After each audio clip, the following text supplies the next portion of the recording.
Video को like करें, हमारे चैनल को सब्सक्राइब करें, पास वाली बेल आइकन को दबा दें ताकि हमारी आने वाली हर न्यू वीडियो की नोटिफिकेशन आपको मिलती रहे। थी कि एक मर्तबा एक बुजुर्ग अल्लाह के वली तहज्जुद की नमाज के लिए अपने घर से निकले, तो उन्होंने देखा कि एक शख्स है वो जा रहा है कहीं। तो उस तहज्जुद गुजार बुजुर्ग ने देख के समझा कि माशाअल्लाह मेरी बस्ती में मैं अकेला तहज्जुद गुजार नहीं हूं, बल्कि वो बंदा भी तहज्जुद गुजार है, वो तहज्जुद पढ़ने जा रहा होगा। लेकिन वो शख्स तहज्जुद गुजार नहीं था, था चोर। उसने इनको देखा तो वो खुश हुआ कि चले बस्ती में मैं अकेला चोर नहीं हूं, जैसे मैं किसी का घर लूटने जा रहा हूं वैसे ये भी किसी का घर लूटने जा रहा है।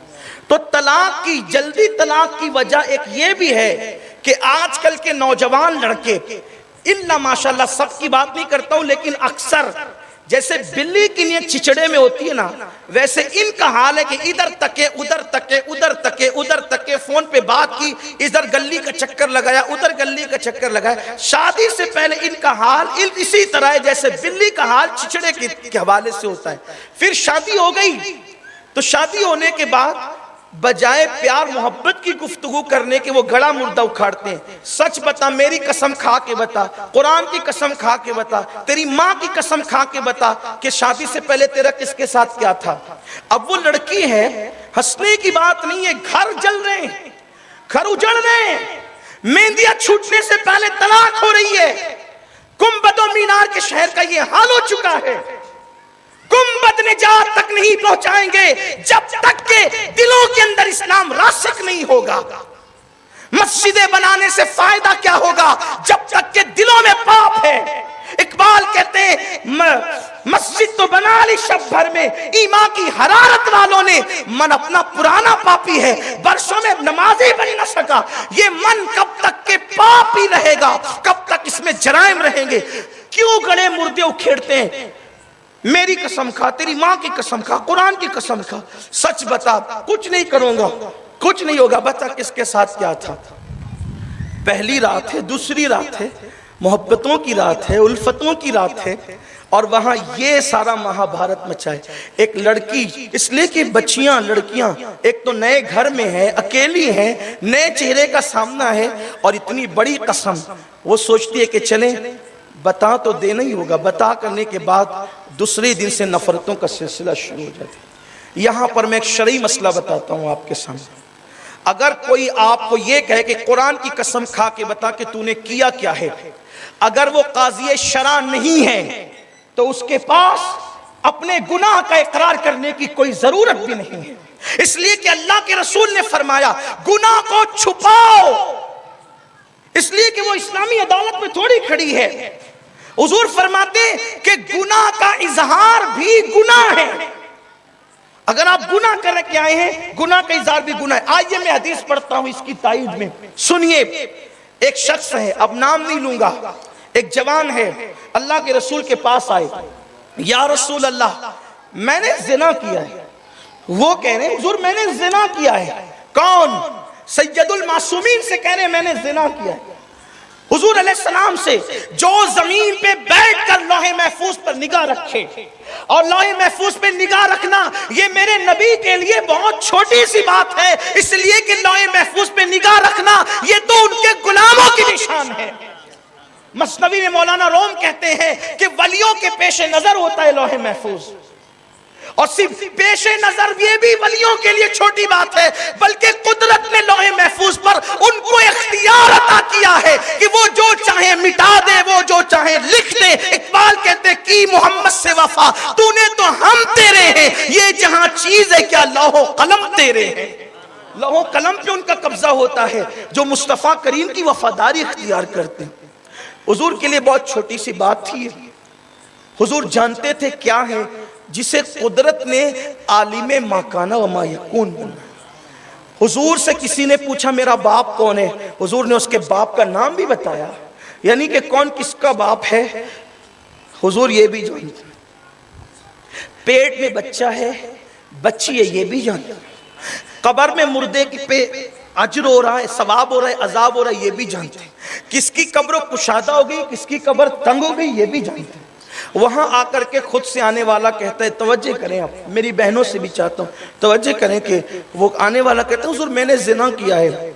सरकार अलैहिस्सलाम फरमाते हैं, हदीस पाक का मफहूम है, सरकार मत जा यहाँ से, चल भाग यहाँ से।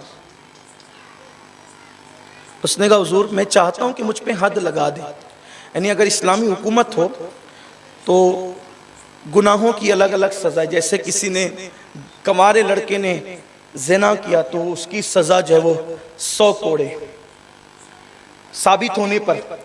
लेकिन इस्लाम में इतनी आसानी से साबित नहीं होता है ज़िना, उसके लिए बहुत बड़ा प्रोसीजर है, इतना कि हर चीज़ के लिए 2 गवाह चाहिए, ज़िना के सबूत के लिए 4 गवाह चाहिए। फिर 4 में भी ऐसे नहीं कि सिर्फ दाढ़ी वाले चले आए तो कबूल हो जाए, नहीं ऐसा नहीं, बल्कि वो लोग हों जिन्होंने खिलाफ मुरव्वत काम ना किया हो। खिलाफ मुरव्वत की तारीफ ये कही जाती है कि उसने कभी बाजार में बैठकर यानी होटलों पे चाय ना पियो, होटल में खाना ना खाया हो, ऐसे हो।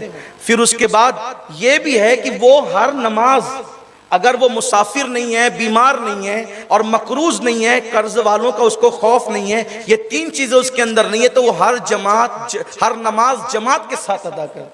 अगर वो जमात का आदी नहीं है तो भी वो गवाही नहीं दे सकते, मरदूद शहादत है, वो शहादत के बाब में है ये बात, मुफ्ती साहब शहादत के बाब में ये बात कि जो तारिक जमात है, जो जमात मस्जिद की हाजिरी से महरूम है और वो अलल ऐलान मस्जिद में हाजिरी नहीं देता, उसकी शहादत मरदूद है, नहीं कबूल की जाएगी। आप मुझे बताएं ना कि ये अहले मिंबर पे इनकी बात छोड़कर मेरी और आपकी बात करता हूं, बोलो हम गवाही दे सकते हैं किसी के ज़िना की? आप मुझे बताएं, हम दे सकते हैं? इसलिए कि जमातें हम लोगों से भी छूट रही है, छूटती हैं। वरकऊ मार राकिईन की तफसीर करते हुए मुफस्सिरीन ने लिखा है कि इस आयत से जमात का वजूब साबित है और मस्जिद की हाजिरी इस्लाम के शियार में से है। उठा करके देखिए आप फुक़हा की किताबें, पता चलेगा। तो यानी ऐसे नहीं कि चंद दाढ़ी वाले जमा होकर के कहीं से जिना कर लिया तो उसको मार डाला जाएगा और कोड़े बरसा दिए जाएंगे, पत्थर मार दिए, ऐसे नहीं है। यानी ये होगा, अब उसकी शरायत अगर पढ़ूं तो उसको काफी टाइम लगेगा, लेकिन एक इशारा दे रहा हूं आपको। फिर उसके बाद इतने मुत्तकी हो, इतने परहेजगार हो, आदिल हो, सिका हो, फिर उसके बाद भी वो चारों एक साथ आए हों तो भी गवाही कबूल नहीं होगी। कि मीटिंग करके प्लान करके तो नहीं आ गए, वो आपस में मीटिंग करके नहीं आए हैं, मिल के नहीं आए, अलग अलग रास्ते से आए। फिर उसके बाद ये नहीं कि मैंने उधर से झांका था और उधर से नजर पड़ी थी, ये नहीं, ये है कि मैंने ऐसे देखा जैसे सुई में धागा देखा, तब किसी पर ज़िना साबित होगा। आप तो जबान उठा के मुंह को तालू से लगा देते, ये उसके साथ पकड़ा गया और वो उसके साथ पकड़ा गया, तोहमत है ये। इतना सख्त है किसी की आबरू के मुतालिक जब कोई बात आएगी तो इतने सख्त अहकामात होंगे, इतना सख्त मामला होगा। यह है इस्लाम का कानून। तो गैर शादीशुदा है तो 100 कोड़े लगेंगे, शादीशुदा है तो उसको संगसार किया जाएगा। लेकिन कहाँ? इस्लामी हुकूमत, जहाँ इस्लामी बादशाह, इस्लामी हुकूमत है और सबूत पहले तो इतना मुश्किल है कि साबित हो ही नहीं सकता, और जहाँ साबित हो जाए बात अलग है। या फिर अब ध्यान करें जो असल बात पे आ रहा है, या फिर करने वाला खुद काज़ी शरा के पास इकरार करे। तो उस आने वाले ने आगे कहा कि हुजूर मुझे, और ये भी है अगर उस पे हद लग गई ना, जो इस्लामी कानून है, हद लग गई तो उम्मीद है कि वो यहीं पर पाक हो गया, क़यामत में इंशाअल्लाह उससे पूछ नहीं होगी। इसीलिए आने वाला आया था कि मुझे यहीं पाक कर दें, इसलिए कि यहाँ के पत्थर आसान हैं, वहाँ के कोड़े फरिश्तों के बड़े मुश्किल हैं। तो आने के बाद कहा हुजूर मैंने ज़िना कहा, चल यहाँ से जा, हालांकि जानते सब। फिर कहा हुजूर मैंने ज़िना किया। अल्लाह के रसूल ने फरमाया अपने सहाबा से, देखो ये पागल तो नहीं है, इस पर पागलपन का दौरा तो नहीं पड़ता है, कहीं पागलपन की वजह से इस तरह बक रहा है कि मैंने ज़िना किया है। साहबा ने कहा हुजूर नहीं, ये पागल नहीं, इस पे पागलपन का दौरा भी नहीं पड़ता। फिर उसने कहा हुजूर मैंने ज़िना किया है। सरकार ने कहा इसका मुंह सूंघो, कहीं शराब के नशे में तो नहीं बोल रहा है, गाफिल होकर के। मुंह सूंघा गया, कहा हुजूर नहीं ये शराब के नशे। चौथी बार उन्होंने कहा हुजूर मैंने ज़िना किया है। अब अल्लाह के रसूल का फरमान, अरे नादान, गुनाह किया था, अल्लाह ने पर्दे डाल दिए थे, जब कुदरत ने छुपा दिया था तो छुपाए रहने देता, तूने बोला क्या। ये हुजूर की शान करीमी है, रहमतुल्लिल आलमीन ही हुजूर की है। हुजूर कहते कुदरत ने छुपा दिया तो तू भी छुपाए रखता। पता चला अगर गुनाह हो जाए, गुनाह का इजहार मत करो, गुनाह का इजहार भी गुनाह है। तो अब अगर किसी का शौहर किसी से ये कहता है, उसको ब्लैकमेल करता है कि बता क्या था, मेरी कसम खा, तेरी माँ की कसम खा, कुरान की कसम खा, लड़की पर कोई फर्ज वाजिब नहीं है कि उससे जो गुनाह हुआ वह उसका इजहार करे।